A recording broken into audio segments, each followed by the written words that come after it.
Hello, everyone. This is Dorie Clark, and we are here with our weekly Newsweek interview show, Better. And our guest today is Damon Brown. Damon is the author of the new book, Career Remix. And as we come into the end of 2021 and the beginning of 2022, we are here to talk about how we can be remixing our own careers. So, Damon, it's wonderful to have you here. Thanks for joining us. Hey, thanks for having me, Dorie. It's good to connect with you.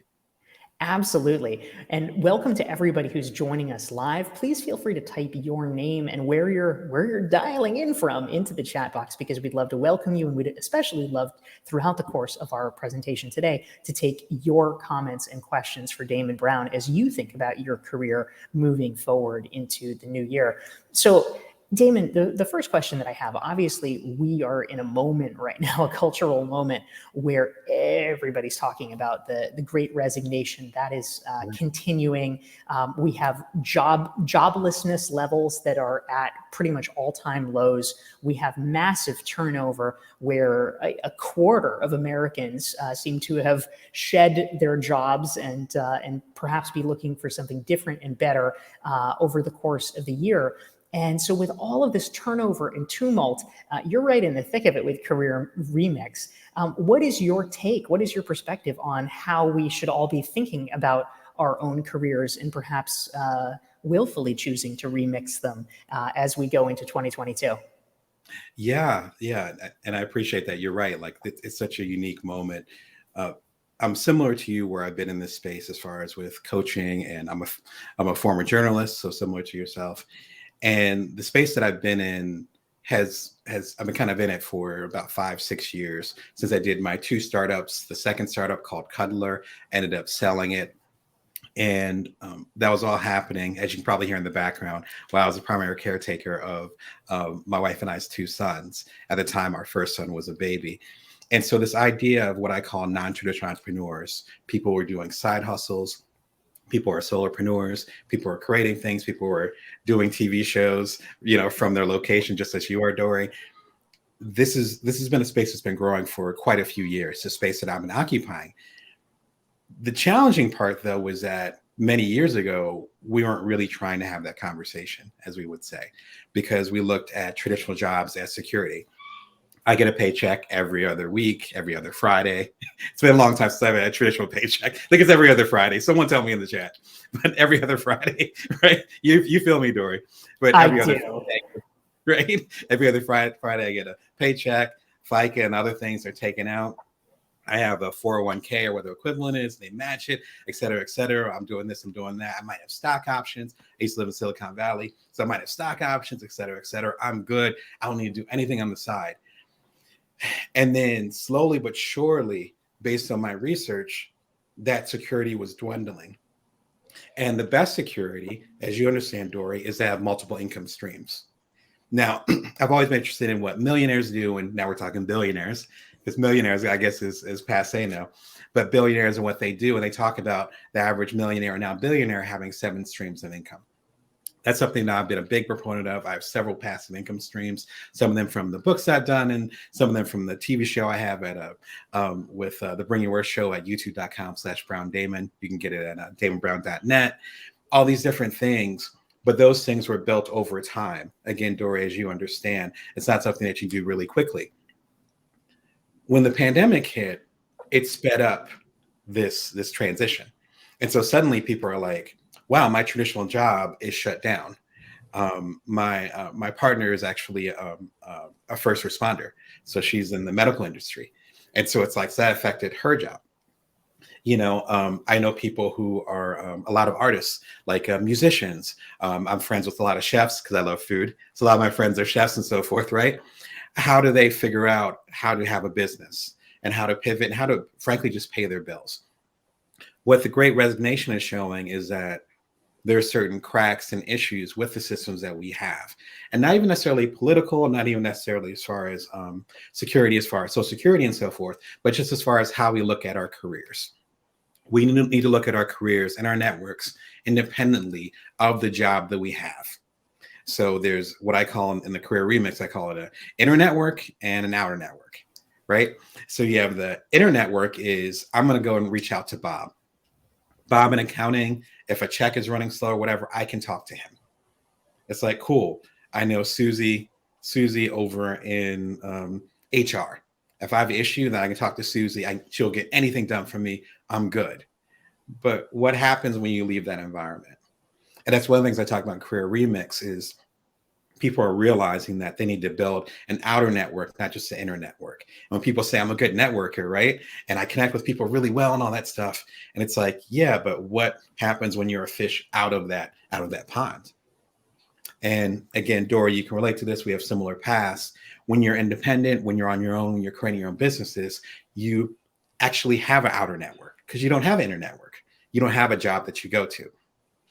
The 4 million people, I think it was back in April, I think that was the highest number, the 4 million people that quit their job back in April or May, I don't know how many of them have actually created that outer network. And in 2022, with Career Remix, I'm hoping that people will find out that they need one and that this can help them on that particular pivot. I hope that all makes sense. I think that's a great point, Damon. Thank you so much. And we just want to take a moment to say hi to some of the great friends that are tuning in from around the world to join our conversation here on the Newsweek Better Show. We have Amanda Rose from Ontario. We have Sandy from Portland. We've got a LinkedIn user from Vancouver tuning in. Cheryl is here every week. Good job, Cheryl. Good to see you from Minneapolis, St. Paul. We have LinkedIn users from Paris, and Tabrez is here from Dubai. Cyprian is here from South Africa. Awesome Rebecca places. from Chicago. It's amazing. Laura from London. Keru from Nairobi. Raul is here from Delaware. We're so glad to have all of you guys here and more. Please type your questions for Damon Brown into the chat box. We're here talking about Damon's new book. It's called Career Remix, and we're talking about how we can maximize the career skills that we need for 2022. So Damon, you've raised some really excellent points here, and I'm curious, one of the points that you make in Career Remix is that actually it's not a bad idea, in fact, maybe even a good idea, to design your life around your career. Can you talk a little bit more about that and what that might look like? Absolutely. And that was one of the main things I wanted to talk to you about today. We tend to go a little bit backwards and say, this is a career that I want. This is what's going to pay well. If you're more traditionalist, this is what's going to pay well. So I'm going to do this. This is what is going to make my family happy. And so I'm going to do this. People say I'm good at this, so I'm going to do this. What I found is it actually helps to do the reverse and to say, what kind of life do I want to live? What kind of person do I want to be in my career? I have 2 little kids. They're 8 and 5. I'm the primary caregiver. And so whatever I've done over the past 10 years, from the books to keynotes to even connecting with you right now, it's based on the life that I want to live, where they are, at least at this point, the priority. As opposed to saying, I'm going to do these things, I'm going to make it fit. A good example is when my eldest was about 3 and my youngest was, I believe he was a baby. I got this opportunity. I've done a few different TED Talks. So I had an opportunity to do something related to TED. I cannot remember the specifics. And it was going to take me on the road. And it didn't make any sense. And so it's like, that's going to take me away from the stuff that's my priority right now. So instead, I did different things. A good example is the Bring Your Worth show. I just had my year anniversary of it. It's every Monday, Wednesday, and Friday on YouTube. And that fit what I wanted to do. Think about exactly a year ago, because we weren't sheltering out of place anytime soon. And so it's like, I want to do my keynotes. Dorie, I'm similar to you, where I like connecting with people. I love traveling. That wasn't happening last holiday. So it's like, well, why not I start a show similar to what you've done with Newsweek, connect with people. And now it's grown into its own thing. It's a part of my passive income stream. I'm actually getting in-person keynotes this upcoming year based on people seeing the show. So, right. So it's like fitting the lifestyle that I have. And I'm able to spend time with my kids, who at least most of this past year have been sheltering in place. So creating something around the life that you want to have makes way more sense.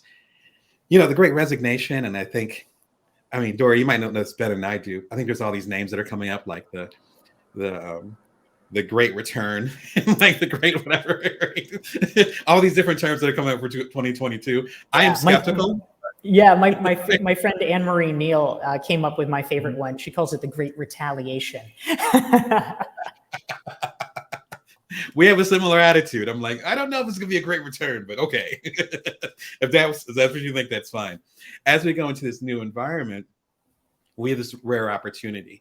I have a good friend, Will Lucas. He's the editorial director over at Afrotech. And we were talking about that where we had an interview about a year ago when my previous book, Built From Now, came out. And during our discussion, we talked about the concrete not being dry right now. And I love that analogy where it's like the stuff that's going on right now, politically, socially, really into Brene Brown, so emotional intelligence, all these different ways that we're kind of leveling up or can level up. Let me rephrase that. The ways that we can level up right now, they're not going to happen again, probably for our lifetime. So it's like, if you're going to do some cool stuff, now is the time. You got to figure it out. And it could be a side hustle. It could be you leaving your job. That's a little bit extreme. Things are a little bit insecure right now. So I don't know about, going out the gate, but at least preparing something again that connects to your outer network and the way that we're able, just like you and I, Dorie, we're able to build things outside of traditional systems. So even if, God forbid, another pandemic were to hit, if there's certain employers or people that we work with that don't want to work with it anymore, or vice versa, we have the opportunity to be agile, to be thoughtful, and to basically have the resources to move on to that next level where we're supposed to be. And so I look at this as a grand opportunity. I don't know about the great resignation, but maybe the great opportunity would be a better term for that, Yeah, that's fantastic. We are here with Damon Brown. You can learn more about him and his new book, Career Remix, by checking out damonbrown.net. And there it is right there. If you're enjoying this conversation, please hit the like button and hit the share button. And if you want to make sure that you are never missing one of our weekly sessions for Newsweek every Thursday at noon Eastern, 9 Pacific, just go to dorieclark.com. You can sign up, get a free self-assessment, and you will get reminders about these great conversations and other things. We want to also take a moment to say hello to some of the great folks that are joining us. Scott is here. Bernadette's here from East Lansing. We've got Bill from Scranton. Leanne and Tammy are both tuning in from Ontario. Marion from Georgia. We've got Japar in Zurich.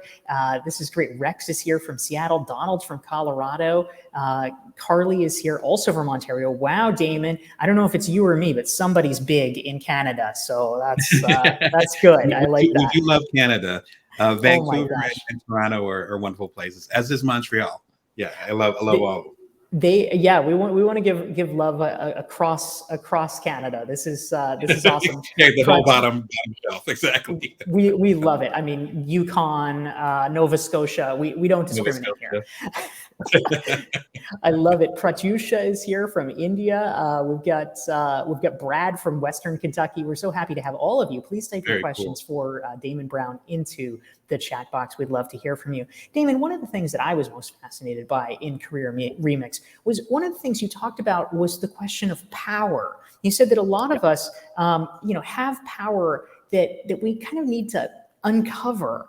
And I'm curious if you can talk a little bit more about that. What is that power? What does that look like? And how do we begin to that process of uncovering it if we're not really sure?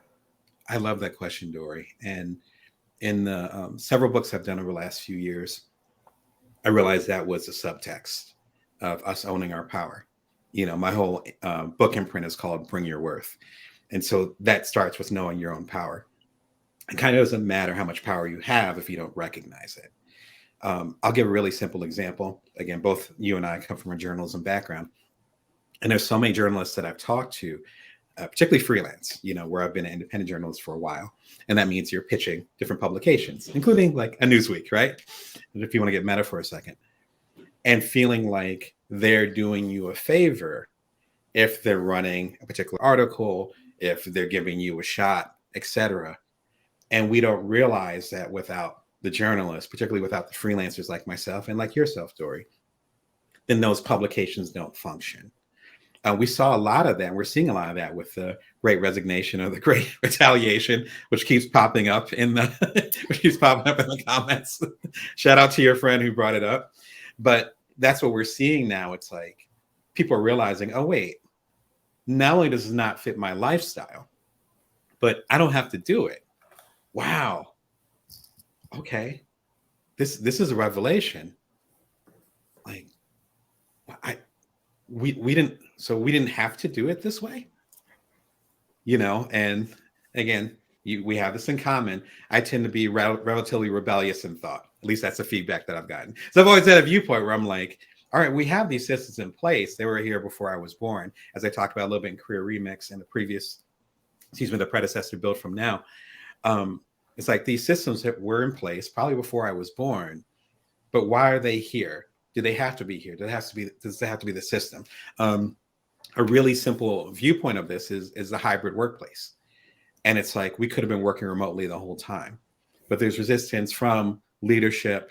There's resistance from organizations. It's like, turning the ship on the Titanic, it's like, so it's going to take a while for them to adjust. Now we have to adjust. My main thing as a coach, as a speaker, even our conversation right now, is to help people adjust before they have to. Because adjusting when you have to, at least for me, I like my freedom. So that's painful to me. Instead, I'd rather say, this is the way that the wind is blowing. Let's move towards that. But before we understand that, before we do that, we have to understand our agency, our power. When you're working for an organization, when you're working with an organization, even as an independent consultant or a freelancer, you both have equal power. If they didn't have to hire you, they wouldn't hire you. Even if it was a nonprofit or 501(c), whatever, that's not their job to hire you. They're hiring you because you have a particular service, a particular point of view, particular power that they need to go to the next level. And I don't care if they're paying you $1 or $5 million. They're hiring you for a reason. It's not charity. You recognize that in every contract that you sign, every job interview. As many people have told me, you're interviewing the person who's interviewing you while you're being interviewed for the job, right? So you need to ask them questions.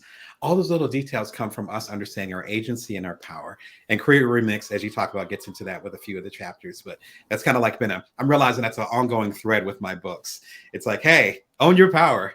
No one's going to give it to you. And actually, you already have it, so no one can give it to you. Amen to that. That's fantastic, Damon. And a great question came in. I was actually seeing several people were curious about this. I'm going to highlight Rex's. Rex wanted to hear more, Damon, about something that you had touched on earlier, which is about creating multiple income streams. He wanted to know, what are the kind of side hustles or second streams of income are you seeing the most? Is it online courses or coaching or consulting? What are you seeing out there? And what would you suggest for people who are perhaps interested in exploring a little bit more about this realm as we enter 2022? Yeah, totally. I did a book with Jeanette Hurt called The Passive Writer, which came out a few years ago. And so it's been pretty popular. It's focused on passive income as writers, obviously, but it also talks about other things, but addresses a lot of these things. You can get it at damonbrown.net or at your favorite store. And one of the best things you can do, let's start with the practical side of it, then I'll give some examples. One of the best things you can do is figure out what your particular superpower is. So what are you known for? For me, I like to talk. You probably can notice. I like to talk, and I like to exchange ideas with other people. I love to travel, and I love to see people shine. I don't need the spotlight. I want to help other people get the spotlight. Kind of like, I think it was 3M. I think used to have that saying. It's like, we don't make the battery, but we make the battery better so that it could work. Right? I'm that batter. I'm like the 3M of that. And so me being a coach, me being a keynote speaker, me being an author, and Career Remix is my 26th book. So I love writing books. That fits as far as the work that I do. Am I someone that's on the front line? Not so much. And so the side hustles and the things that I do fit my particular personality.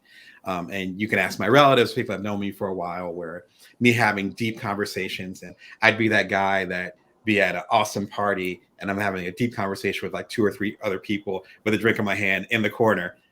What is that but coaching? Right. And so, right. And so there's elements of that in the work that I do, even though I'm well past that age. So if you're trying to figure out your best side hustle or your best solopreneurship, what you're trying to do, think about those things that not necessarily come naturally to you, because public speaking does not come naturally to me, but those things that fit your personality well. And so even when I wasn't getting paid much for a keynote, I was doing coaching for free and so forth, I still loved the work. one of the things I always say to my coaching clients is that make sure that you enjoy the work that you're doing. Because number one, initially, it's not going to bring in much income. That's just kind of a rule. It reminds me a lot of The Alchemist, the famous book from a few years ago by Paulo Coelho, where things are often withheld from you so you can figure out if you actually care about it. And then once you kind of lock in, then suddenly all these things come. It could be financial, it could be security, it could be fame or whatever. I've had several different careers and it's always been true. It doesn't come right away. So whatever you're doing, make sure that's something that you can see yourself doing for a little while. The second part of it is to not bet the farm on it. And we talked about this a little bit earlier, Dorie. There's so many people that have come to work with me or, gotten comments on my Bring Your Worst show, whatever. And they say, okay, I listened to your 30-minute video. I'm ready to quit my job. And I'm like, no, Dorie, I know you know. Please don't. I know you know this conversation. And it's like, God, no. Instead, you have the security.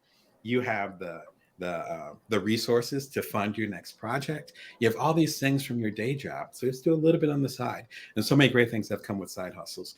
To get to Rex's other part of the question, I've seen the gamut. I've seen people that have done craft services, not food, but like literally craft, like crocheting and so forth. I've seen people become coaches.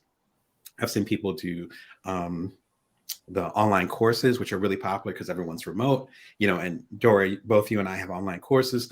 So it fits whatever fits you. Excuse me. The biggest thing that I would recommend is not only figure out what your superpower is, but also doing more technology and figuring out how that fits into it. I talk about the top of the show. I wouldn't have my own TV show if it wasn't for YouTube and these other things that made it easier. And instead of me trying to go to, I live in Las Vegas, so me driving 4 hours to Hollywood and begging CBS for a TV show, I don't need to do that. A year ago, I was like, I'm going to start a TV show. And now I have thousands of viewers. It's like, oh, okay, that's how it works nowadays.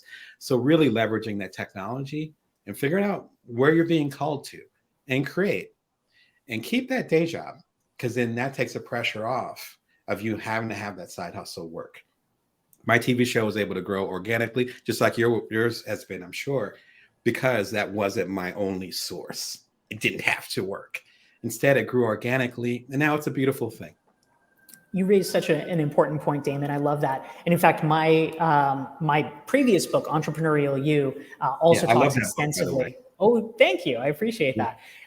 Yes, it talks a lot about creating multiple streams of income. And I think we're very much on the same page that you need to be thoughtful about how you're rolling it out, that it's not, a good idea to say, oh, in 2022, I'm going to add 10 new income streams. We have to be measured and judicious. And it actually ties in with a follow-up question that Rebecca wanted to know. She's curious, Damon. She likes Rex's question about the multiple income streams. And she says, I'm also wondering how many other income streams to build at once. How stable does each income stream need to be before you continue to add? So, we're juggling some balls. How long should we be juggling before we add another into the mix? What would be your perspective on that, Damon, for people who are interested in thinking about side hustles or passive income as we come into the new year? Yeah, my take is, in fact, I think it's up here. Here it is.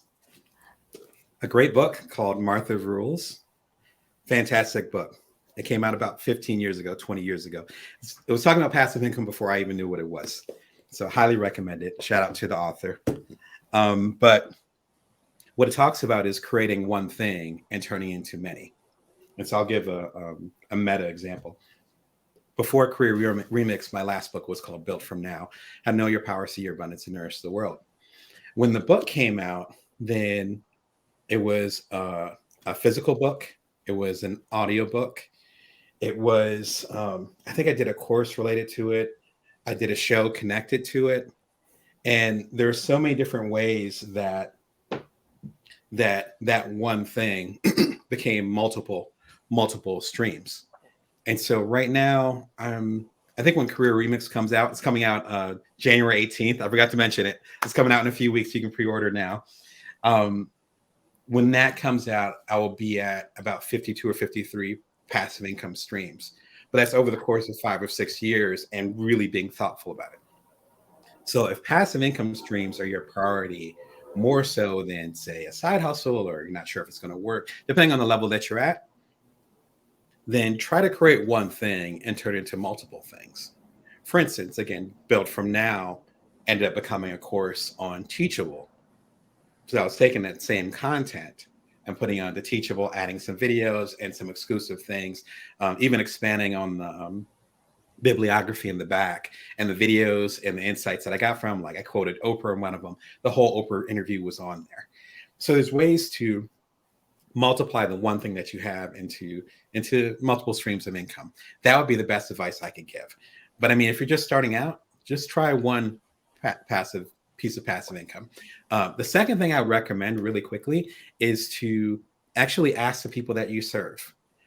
Just like Dorie, I have a newsletter at joindamon.me. It's every Wednesday at 5:55 a.m. My time, so West Coast time. Doing it consistently for about 4 or 5 years. And so a lot of the passive income streams that I have now, and the stable ones, if I want to quote what you said, they came from me being connected to the people that I serve and them saying, oh, we want more of that. Oh, we want a Teachable course. Oh, okay. And I did a Teachable course, and then a lot of people signed up for it in the pre-order. But how can you go wrong if you ask the people what they want?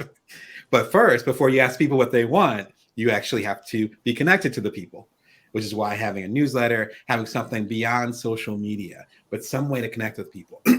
Excuse me. I think it becomes even more important during the pandemic. Because That's now, great. right? Because Dorie and I have that similar where we used to be on the road. We used to connect with people in person. It's like, oh yeah, I met her. I met him at this thing, blah, blah. We don't have that anymore. And so the closer you can get connected, the less degrees of separation from the people that you serve, the quicker and smarter side hustles you can create. And that's why I have like 52 passive income streams. It's because I'm connected directly to the people. Not because I'm great. It's just the people are literally telling me what they want. And it's not just through social media.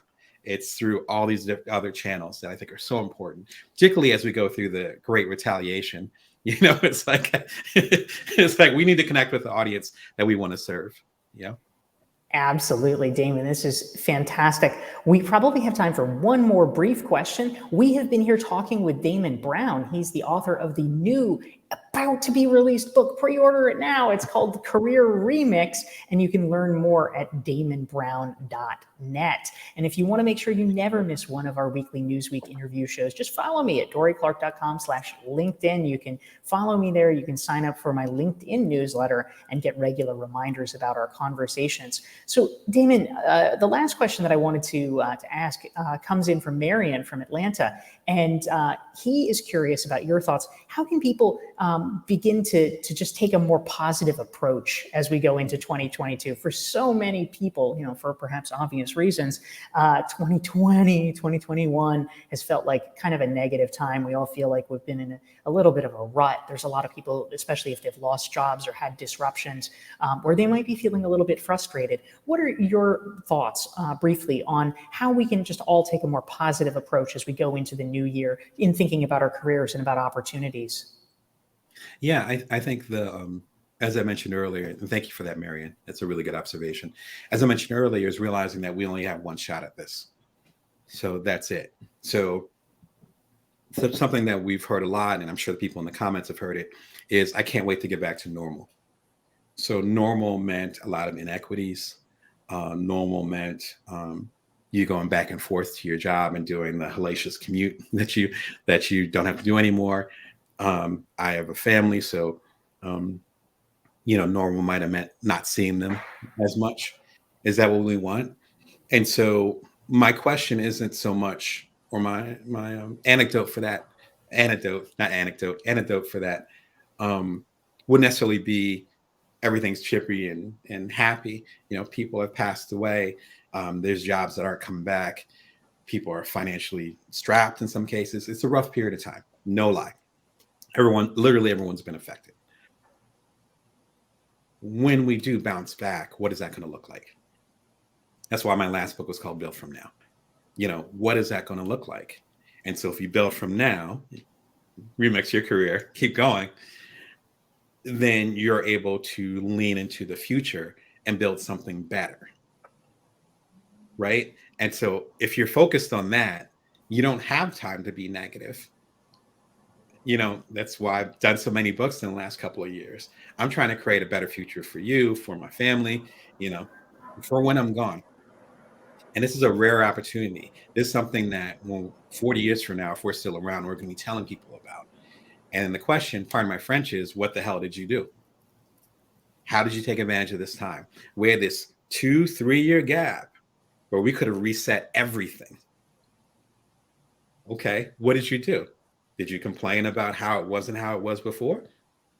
Or did you make a better future with that rare opportunity that you had? And now we have opportunity to fix the infrastructures, fix the systems, even personally, build something better. So how can we not be excited about that? And this door is going to close. It's the writing's on the wall. So what are you going to do about it? That's my ultimate question. And Sorry to get off on you, but I got to go there. We gotta go there. That's the whole point of this show, Damon. Thanks for taking it and running with it. I love it. We are always excited and cheering all of you on as we go into 2022. We are every single Thursday, we're going to go there, and we want to help make your life better as well. So thank you all for tuning in. And to Damon Brown, he is the author of Career Remix, a new book. Pre-order it now. It's going to be out imminently. And the goal, of course, is to help your career be better in 2022 and beyond. So Damon, thank you so much for joining us. And thank you, Dorie. I always appreciate the time. Take care. Thank you. Take care, everyone, and see you next week.